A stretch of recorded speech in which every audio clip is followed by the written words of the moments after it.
Vamos aqui com as nossas analistas para compreender. E aí, olha, as nossas e o nosso, né? Temos todes aqui para a loucura de quem depois fica reclamando que eu falo todes. Mas, desculpa existir, temos todes aqui em nosso telão, contém uma pitada de bom humor, tá, gente? Liberdade poética. Clarissa, Theo e Basília. Clarissa Oliveira, nos conte, essa postura de Nicolás Maduro tem causado o quê de efeito neste momento no governo brasileiro? E após essa volte uma casinha do nosso Tribunal Eleitoral, o que isso acaba caindo na conta do governo brasileiro? Ou seja, quais são as consequências que o governo tem tido de assumir? Muito bom dia para você, Elisa. Bom dia para quem está aqui no live. Bom dia para os meus colegas, Theo e Basília. Elisa, está muito evidente que o governo brasileiro está tendo que lidar com uma situação de constrangimento. O que chama muito atenção quando a gente conversa com o entorno do presidente Luiz Inácio Lula da Silva é que há uma certa frustração em relação ao caminho que tomaram essas negociações, esse andamento, essa preparação para a eleição lá na Venezuela, porque houve, de fato, um erro de rota por parte do presidente da República. Isso mesmo pessoas próximas de Lula já admitem, reconhecem que ele errou na mão, que ele poderia ter feito a aproximação, a ideia de reatar os laços com a Venezuela de uma forma diferente. E talvez o governo brasileiro não estivesse sendo colocado nesse momento nessa posição de constrangimento internacional. De que forma poderia ter sido diferente? Lá atrás, Elisa, quando a gente viu ali no início do governo, do novo mandato do presidente Lula, o presidente brasileiro decidiu fazer essa aproximação com Nicolás Maduro, reatar os laços que tinham sido rompidos durante o governo Bolsonaro, mas ele o fez de forma muito fraterna, digamos assim, tá? Estou usando aqui uma licença poética para resumir um pouco o que os aliados dele me disseram.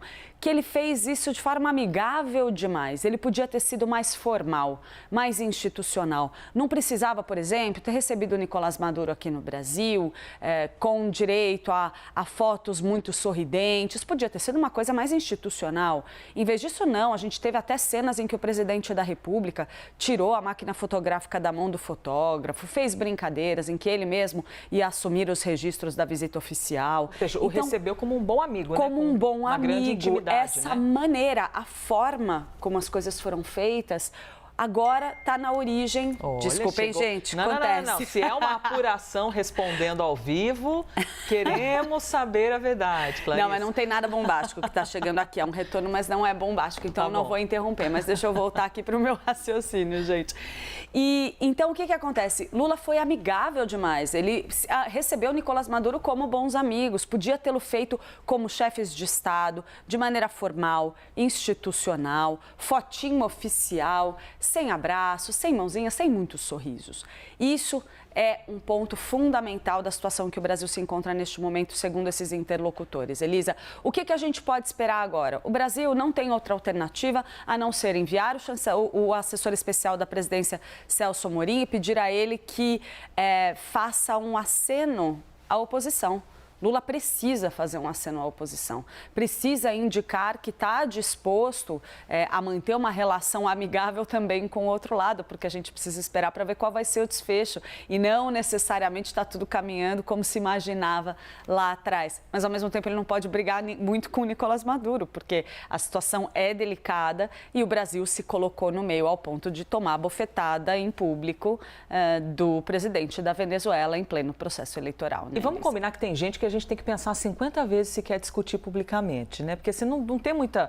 Algumas pessoas são mais previsíveis, ou ao menos no campo da diplomacia, da democracia, você imagina, eventualmente uma discussão pública pode caminhar... em cima daquele cenário de previsibilidade. Isso não diz muito respeito a Nicolás Maduro, pelo menos... No caso de Maduro, o Lula nem tem opção. Da forma como a situação se formou, da maneira como a situação se formou, Lula não tem alternativa. Se ele quisesse ir para o embate com o Nicolás Maduro, ficaria muito feio para ele.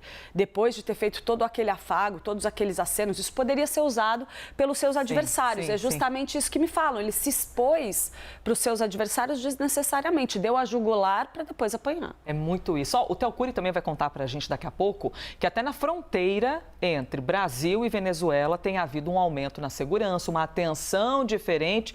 Assim, não sabemos se é de praxe, e Theo já explica, ou se é meio que para evitar a fadiga, tá entendendo? De não saber o que pode acontecer no próximo domingo.